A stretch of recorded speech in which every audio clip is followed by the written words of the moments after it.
one of the conversations that's really missing in America today, one of the conversations we need to be having is an open conversation, an open dialogue about the idea of faith in America and what it means and how it interacts with politics.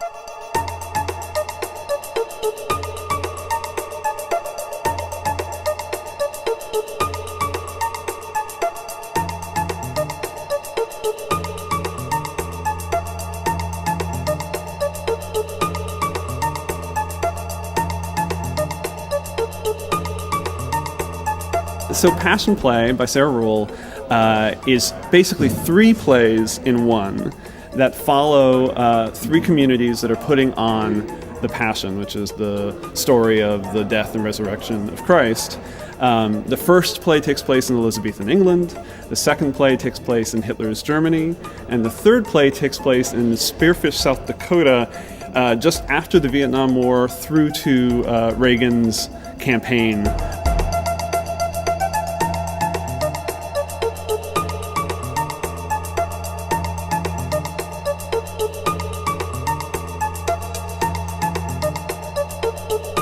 This church that we're in, the Lafayette Avenue Presbyterian Church, has been a community center town hall for a century now.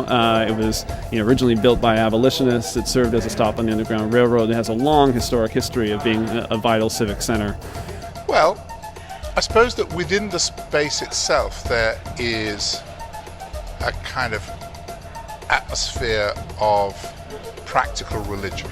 It's a little dilapidated. That's great for the image of the piece.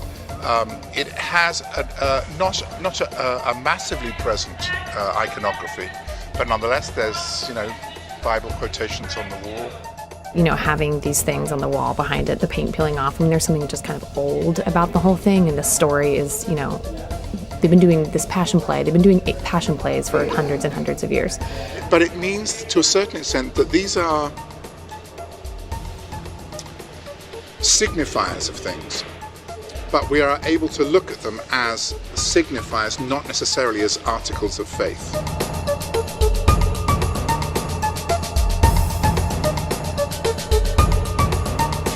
There are, the height of the ceiling, those are just technical. The actors have to articulate better. They have to be able to not fill the space so much as make sure that they can be heard in the farthest reaches of it.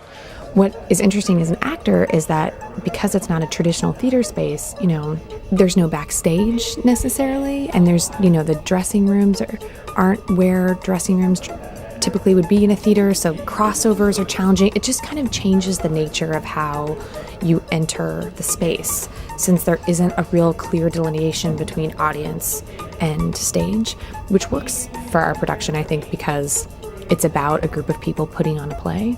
I'm really excited to see what it'll be like during performances that we're so close. There is no separation between audience and actor. I'm really excited by that. I like the electricity of the people right in the room. I hope I'm going to like that. If you go to a theatre as such, where you're used to going to whatever the configuration is, you're going as a judge. But if you go to a kind of found space where the seating has been put up specially for whatever that event is, then to a certain extent you're going as a participant. And that, I think, is a kind of interesting way of looking at things. And I think here people are coming slightly more as participants than just sitting and kind of looking at what this thing is.